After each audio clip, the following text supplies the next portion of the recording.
Assalamualaikum warahmatullahi wabarakatuh. Yang terhormat kepada Bapak Trisna Taufik Darmawansyah ME selaku dosen pada mata kuliah Manajemen Keuangan, dan perkenalkan, nama saya Dimas Muhammad Rehan. Pada kali ini saya akan mempresentasikan mengenai analisis prospektus PT Baj Multi Global Tbk atau Baj. Perusahaan ini merupakan afiliasi Grup Djarum yang bergerak di sektor infrastruktur, digital, dan energi Indonesia. Pada slide ini kita akan membahas mengenai profil korporasi dan model bisnis, sekaligus melakukan eksplorasi fondasi operasional dan kekuatan sinergi Grup Djarum. Pada slide ini yaitu profil perusahaan. PT Baj Multi Global Tbk atau Baj adalah emiten infrastruktur dan konstruksi yang fokus mengembangkan fondasi digital dan ketenaga listrikan nasional. Di sini terdapat 4. Yang pertama, kantor pusat itu berada di Gedung Wisma 81 Jakarta. Yang kedua, penjamin emisinya itu PT Erdika Elite Sekuritas. Selanjutnya, tanggal listingnya itu 7 Juli 2026 dan bursa terdaftar itu di Bursa Efek Indonesia atau BI. Nah, pada slide ini itu terdapat 2 pilar bisnis utama dari PT Baj Multi Global Tbk. Nah, yang pertama ini itu ada sistem ketenaga listrikan atau genset, yaitu menyediakan energi andal melalui distribusi dan sewa genset global. Di sini terdapat poin pentingnya. Yang pertama, agen tunggal pemegang merek Imoinsa dari Spanyol sejak tahun 2008. Yang kedua, mendistribusikan merek kelas dunia Cummins, Perkins, dan Yanmar. Ketiga, sistem sewa yang menghasilkan pendapatan berulang atau recurring income. Dan yang kedua ini ada infrastruktur telekomunikasi. Ini sebagai tulang punggung konektivitas digital Indonesia. Layanan konstruksi dan pemeliharaan menara BTS, fiber optik, dan FTTH. Dan kedua, mengelola sekitar 41.000 site telekomunikasi di seluruh Indonesia. Yang ketiga, sinergi tinggi itu terafiliasi langsung dengan Grup Djarum melalui PT Tower. Selanjutnya yaitu analisis alokasi dana dan performa keuangan.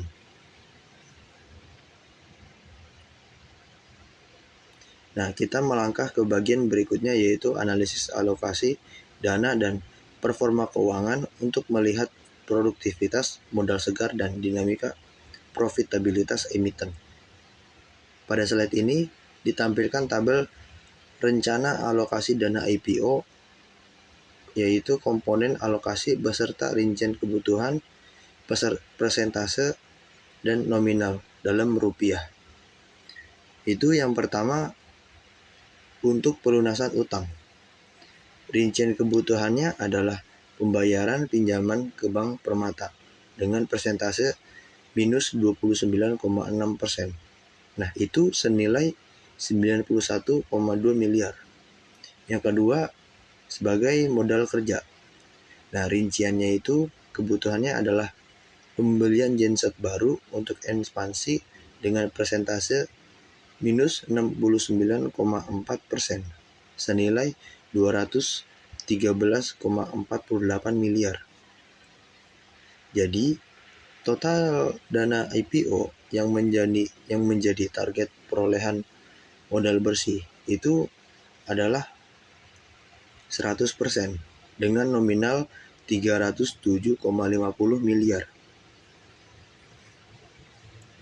Dari data tersebut, dokumen ini menyertakan analisis kritis manajemen keuangan dengan modal kerja sebesar 69,4% untuk pembelian genset sejatinya bersifat produktif. Ini adalah aset penghasil pendapatan operasional langsung yang bertindak sebagai capek tersamar, bukan sekedar pemenuhan likuiditas jangka pendek biasa.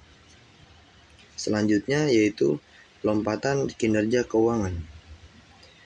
Pada slide ini itu kita menyajikan data mengenai lompatan kinerja keuangan pada tahun 2024 sampai 2025.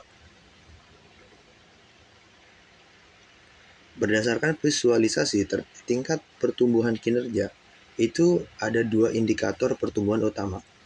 Yang pertama, 43,6% itu kenaikan pendapatan yang mencerminkan peningkatan volume penjualan dan sewa genset.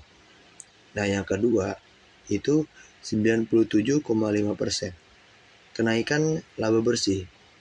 Nah, ini didorong oleh efisiensi biaya operasional yang baik. Pada slide ini yaitu kebijakan dividen pasca IPO.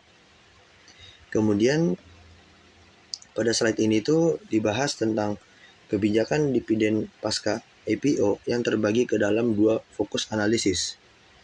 Yang pertama, komitmen distribusi laba. Itu manajemen berkomitmen mengembalikan nilai maksimal bagi pemegang saham. Di antaranya yang pertama, itu maksimal 50% dari laba bersih disalurkan sebagai dividen. Yang kedua, mulai berlaku untuk tahun buku 2026 nanti dibayarkan pada 2027. Yang ketiga, merupakan rasio pembayaran tertinggi di antara batch IPO Juli 2026 setara dengan JX. Selanjutnya yaitu realisme arus kas. Untuk menghitung kelayakan komitmen dividen tersebut. Di sini ada catatannya yaitu yang pertama, dengan estimasi laba 155,55 miliar.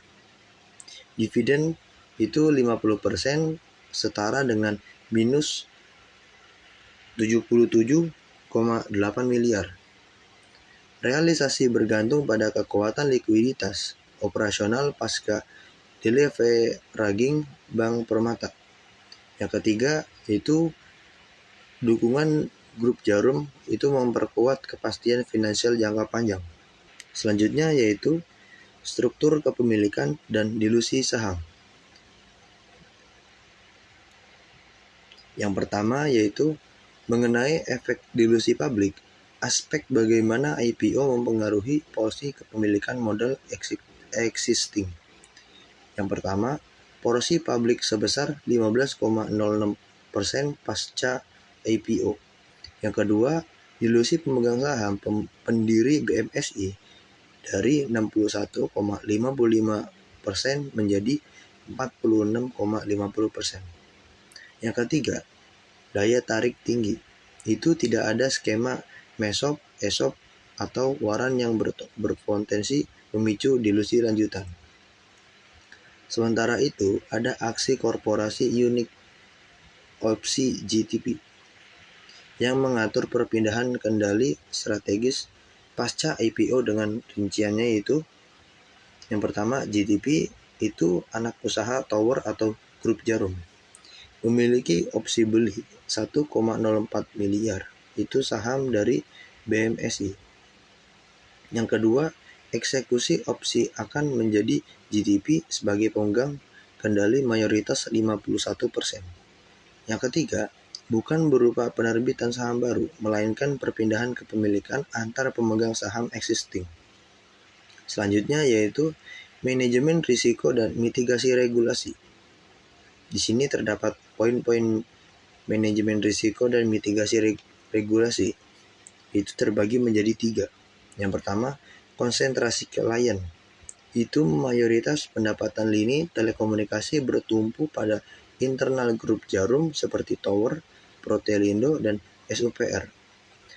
Langkah mitigasinya adalah rencana diversifikasi portofolio ke sektor eksternal. Yang kedua, itu siklus capek operator. Kinerja bisnis telekomunikasi bergantung pada anggaran capek operator seluler. dan kecepatan rollout-nya itu 5G.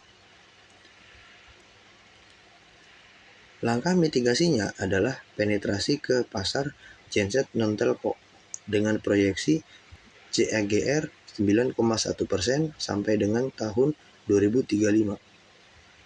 Yang ketiga, opsi pengendalian GTP, eksekusi kendali 51% oleh GTP berpotensi menggeser arah strategis prioritas manajemen demi kepentingan grup.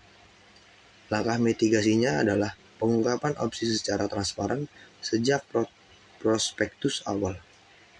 Nah, pada slide ini itu yaitu proporsi nilai dan kesimpulan. Secara fundamental, BACH menawarkan proposisi nilai yang langka.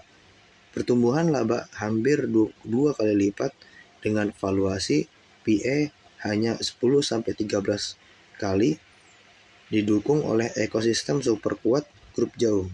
Baik, itu saja presentasi dari saya, kurang lebihnya mohon maaf. Wassalamualaikum warahmatullahi wabarakatuh.